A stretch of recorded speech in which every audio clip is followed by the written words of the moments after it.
Bonjour à tous, bienvenue dans ce nouveau Maurienne Zap, le premier du mois d'avril. Et malgré l'arrivée des beaux jours, on reste en station avec un programme chargé. On commence cette émission par l'étude de la forêt dans la station des Carillis avec un groupe de jeunes.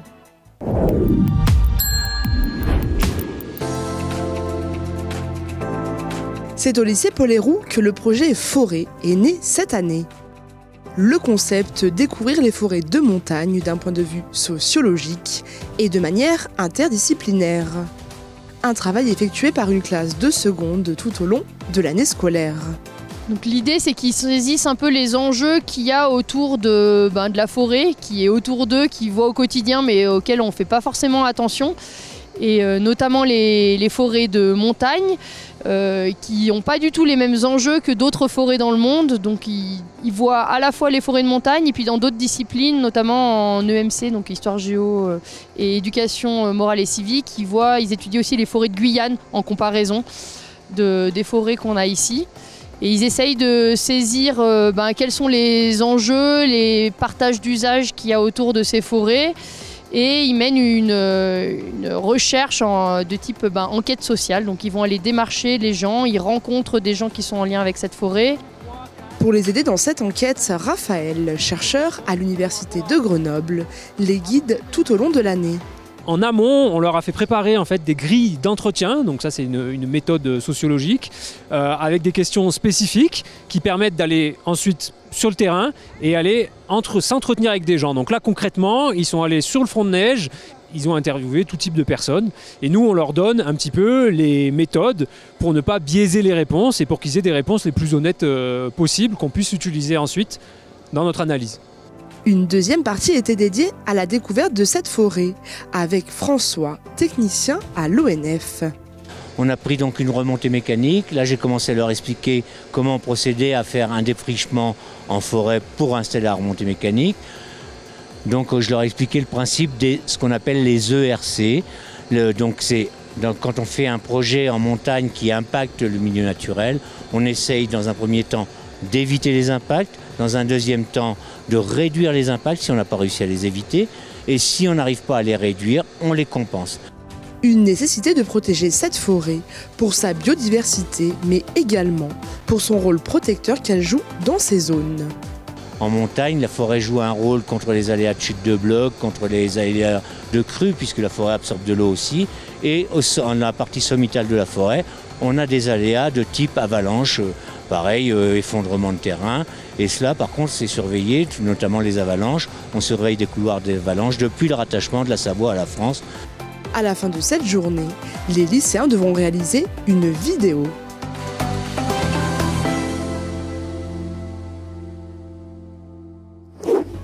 Simcaron 3002, c'est le nouveau bâtiment qui a vu le jour cet hiver dans la station de ski d'Orel. Une réalisation incroyable qui offre une vue panoramique à 360 degrés.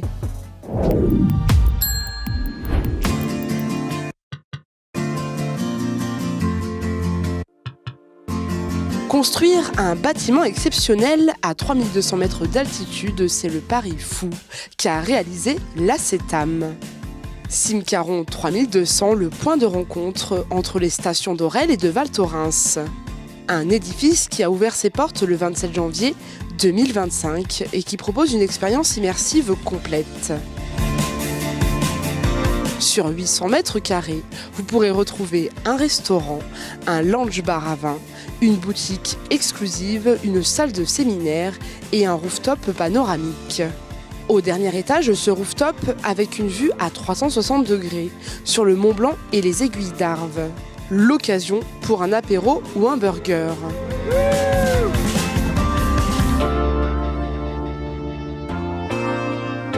Au premier étage, le restaurant avec une cuisine locale et savoureuse servie dans des bocaux, préparés au pied de nos montagnes. Clou du spectacle, un bar à vin, le plus haut d'Europe qui propose une sélection de 150 crus. On s'adresse vraiment à tout le monde. On a des bouteilles à 5 chiffres et puis on a aussi des bouteilles à moins de 50 €. Donc tout le monde est le bienvenu ici. On va jusqu'à du Pétrus. On a quelques millésimes de Pétrus très intéressants. On a aussi le plus beau domaine du monde avec la Romanée Conti. Et puis nous avons des bouteilles très accessibles. On a des appellations en Pernand-Vergelès à moins de 200 €. On a un Châteauneuf du Pape, Château Lannert à moins de 150 €. Et puis on a des choses, des graves en 2020 très bien évoluées à moins de 50 €. En plus des bouteilles d'exception, le bar à vin propose des formules immersion. On est très souple, c'est-à-dire qu'on peut simplement venir quelques instants et prendre un verre et repartir. Mais sinon, on a un concept vraiment très lounge exclusif où avec 50 € par personne pour profiter de cet espace, je déchausse mes hôtes et puis ensuite ils s'installent. On a 4 petits points, le bar, le petit salon, le manche debout et puis la petite banquette là-bas. Ils s'installent avec des petits chaussons et ensuite tout est à volonté en non alcoolisé, donc eau, soft, caféterie.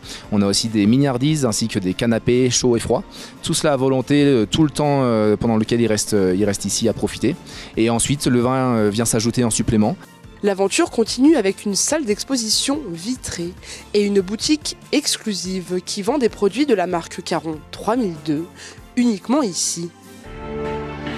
Un investissement de 16 millions d'euros qui permet de faire briller le domaine des Trois-Vallées en France et à l'étranger.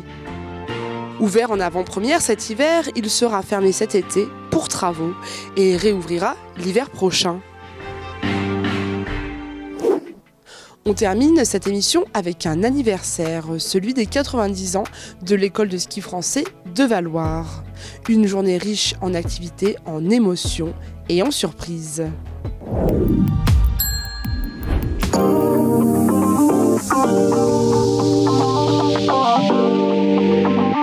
Cette année, l'école de ski français de Valloire fête ses 90 ans d'existence. Au programme de la journée, exposition d'objets anciens, projections vidéo et spectacles de danse folklorique.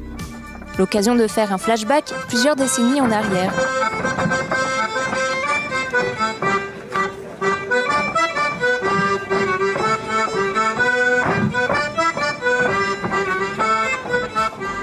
Retour en 1902 avec l'arrivée du ski à Valloire.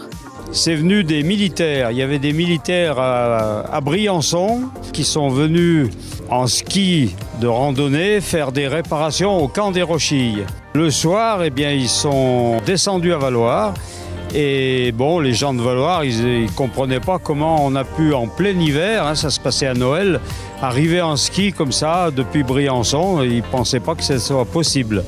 Et les militaires, ils ont fait des démonstrations de ski. L'année d'après, ils sont revenus et là, ils ont trouvé des gens du pays qui s'entraînaient à skier.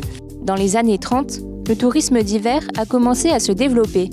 En 1935, Bernard Booth, moniteur de ski diplômé, ouvre la première école de ski à Valloire. Une fois la nuit tombée, les moniteurs en ont profité pour faire le show. Démonstration de techniques de ski, le tout en habit d'époque.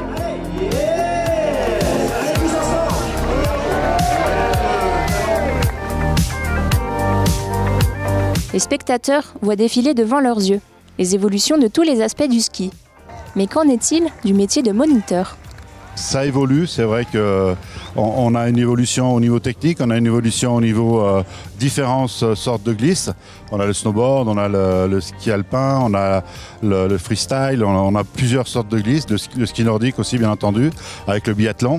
Donc toute cette forme de glisse, en fait, ça apporte une variété au niveau de ce qu'on peut proposer aux clients qui viennent nous voir, aux touristes qui viennent nous voir à Valloire. Sur les 30 ans de carrière, je pense qu'on a plus de 2 ou 3 millions de skieurs qui sont venus donc apprendre le ski sur Valloire. Et ça, c'est vraiment une belle réussite.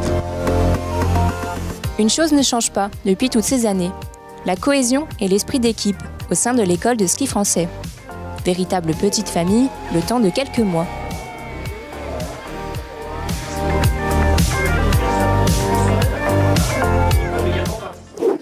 Votre zap touche à sa fin. Merci d'être toujours aussi nombreux à nous suivre. Retrouvez l'intégralité des reportages sur les réseaux sociaux et sur les box.